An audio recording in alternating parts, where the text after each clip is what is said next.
I wanted to touch on the question about why is this a national security issue? In my speech at the National Press Club on Tuesday, I covered this in a 30-minute presentation for the Bitcoin Policy Institute, and I would encourage anyone to go grab that. It's on my X profile. I posted it. The point that I make is that there are four different metaphors, four different ways to understand the Bitcoin network. You can understand Bitcoin as digital capital. It is the asset without the issuer. If it's digital capital, then it's going to grow to a $200 trillion plus network over time. And the value to the United States is anywhere from $3 trillion to $100 trillion if the US begins to acquire that network. So, as digital capital, it can negate or retire the national debt, or it can convert us from owing 40 trillion to owning 40 trillion of net assets. So it's a very powerful financial lever. And the companies in the United States, like my company, they're capitalizing on Bitcoin. They're going to be worth 20 to 40 trillion dollars just on their Bitcoin assets if they continue to capitalize. So understood as digital capital, Bitcoin is enriching the corporations and the government itself, depending upon how much Bitcoin those entities own. That's the first metaphor. The second metaphor is Bitcoin is digital property. If you think of it as gold or cheese, nobody rents their cheese or mortgages their cheese. But when you think of it as owning 100 acres in Manhattan, if your family owned 100 acres of Manhattan 100 years ago and you owned it this year, and I asked you, what's your family doing with it? How are you going to pay your bills?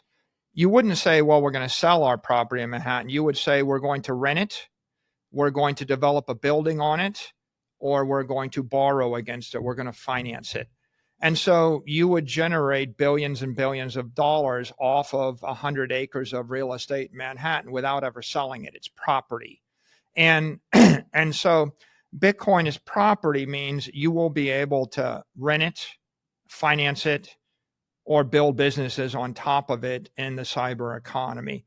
That would be worth $10 trillion to the United States in 2045 each year, right? We could generate $10 trillion off of the digital property that the United States buys in the strategic Bitcoin reserve. Pay off the national debt? Well, you wouldn't be a national debt. You would basically flip from being a net debtor to a net creditor, and you would generate yield.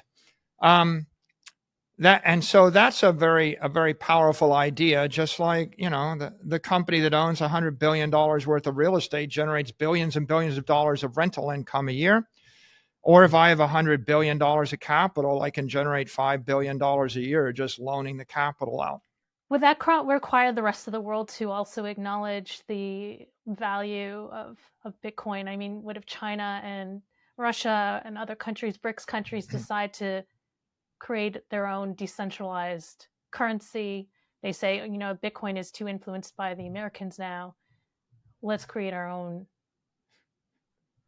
Yeah, so the point is everyone that's tried it has failed, and everyone that tries it probably will fail against Bitcoin. Bitcoin is the winner. It's the orange dwarf. It's got the network effect, and it is the most powerful global capital asset and global property asset. So if you think about, let's take every country in Africa. You think there's a country in Africa that can launch the next Bitcoin that won't collapse against Bitcoin? Now take every country in South America. Is Brazil going to be able to launch an asset that you would want to own more? No. Now take every country in Europe. The euro is the second largest currency and the best currency in the world other than the dollar. 99% of the demand for digital currency in Europe is for the dollar. Okay, so the Europeans can't even compete against the dollar. Will the Russians be able to launch something? No. Will the Chinese? No. Why? Nobody in China wants to own anything in China, Christine.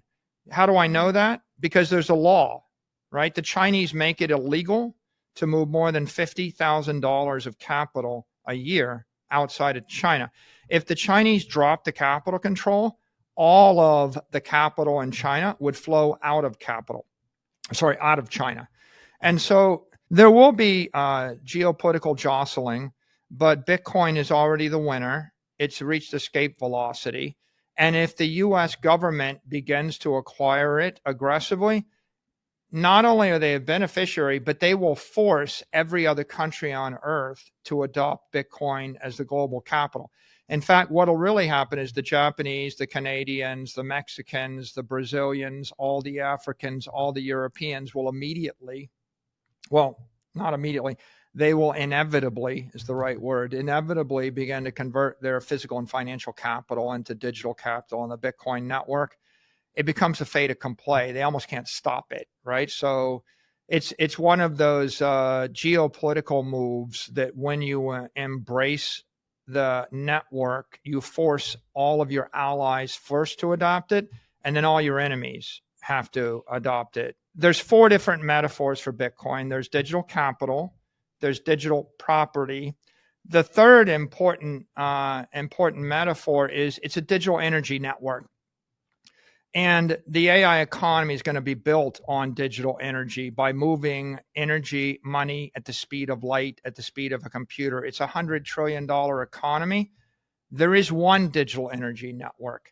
If you own it, if you control it, you control and participate in that $100 trillion economy.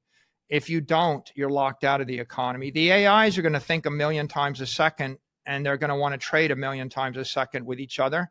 You can't do it without a digital monetary network, and that'll be built on Bitcoin as the settlement network.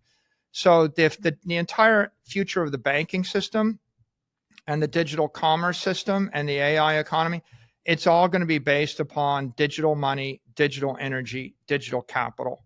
And so that's important. And then the fourth metaphor is it's a digital defense system, because the measure of power in cyberspace is the exahash. If you want to create a system that can't be corrupted, censored, tampered with, or hacked by an AI or by another computer, you need raw power combined with the power of cryptography, a wall of digital energy or encrypted energy. And so if I wanted to send $10 billion into a war zone, the only way to do it is with Bitcoin.